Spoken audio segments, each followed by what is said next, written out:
छी कैमा लगाण छी रीत कूड़ो की ती सपाडो की। नमस्कार, आप देख रहे हैं जन जन की आवाज़। जन जन की आवाज़ में आपका स्वागत है। आप देख रहे हैं ये वीरान घर। आप देख रहे हैं एक और वीरान घर इस जर्जर हालत में है, और आगे आप देखेंगे कि एक पूरा का पूरा गांव आज खाली हो चुका है। ये है वो गांव उत्तराखंड का जो पूरा का पूरा गांव ही आज लगभग खाली हो चुका है। लोकसभा चुनावों की घोषणा हो चुकी है और आगामी 19 अप्रैल को प्रथम चरण के मतदानों के साथ उत्तराखंड की 5 लोकसभा सीटों पर आम चुनाव होंगे। सभी राजनीतिक दल फिलहाल जोर आजमाइश में मशगूल हैं, परंतु हम आज आपके सामने उत्तराखंड की एक प्रमुख समस्या और चिंता पर बात करेंगे।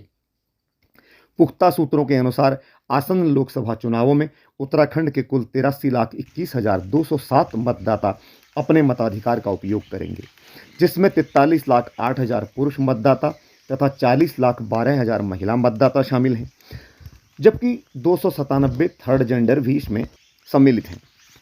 उत्तराखंड की कुल आबादी दिल्ली से भी कम है। इस पहाड़ी राज्य की कुल अनुमानित आबादी वर्तमान में लगभग 1,22,00,000 है, यानी कि उत्तराखंड में आबादी के अनुपात में मतदाताओं का औसत सर्वाधिक है। अब दीगर सवाल यह है कि यदि उत्तराखंड में वोटर बढ़ रहे हैं तो फिर पलायन क्यों नहीं घट रहा है। उत्तराखंड के हजारों गांव आज वीरान हो चुके हैं।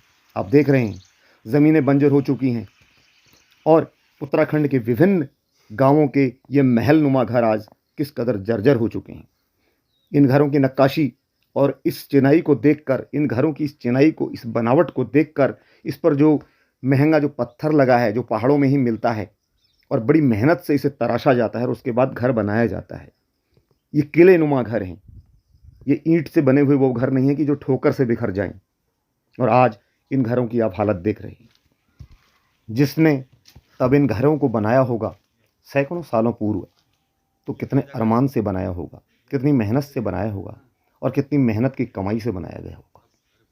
इन घरों की छतों पर जो आपने छावन के लिए उपयोग की गई पत्थर की स्लेटें देखी हैं, तो वो स्लेटें बड़ी मेहनत से निकाली जाती हैं और बहुत सावधानी से लाई जाती हैं, और इनकी छतों पर ये स्लेटें फिर किस तरह से सजाई जाती हैं, ये आप देखिए। साल 2022 में भी ये मुद्दा जोर शोर से उठा था कि 2012 से 2022 के केवल 10 वर्षों के दौरान उत्तराखंड के वोटरों की संख्या में अचानक 30% का इजाफा कैसे हो गया।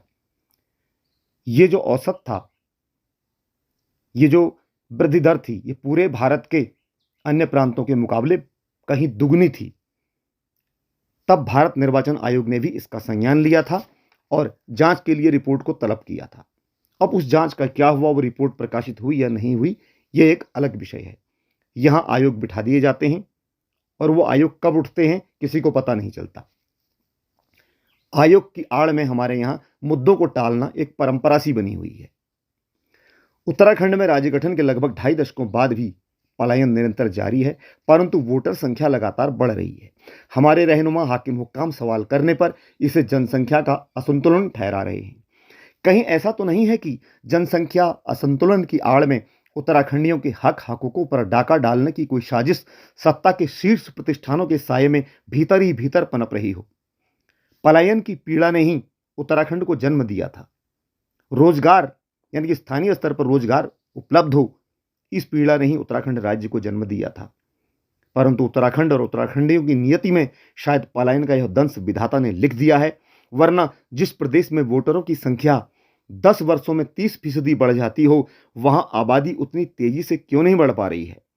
उत्तराखंड में वोटरों की बढ़ोतरी और जनसंख्या की बढ़ोतरी तथा पलायन की वृद्धि दर के संबंधों की जांच तो की ही जानी चाहिए।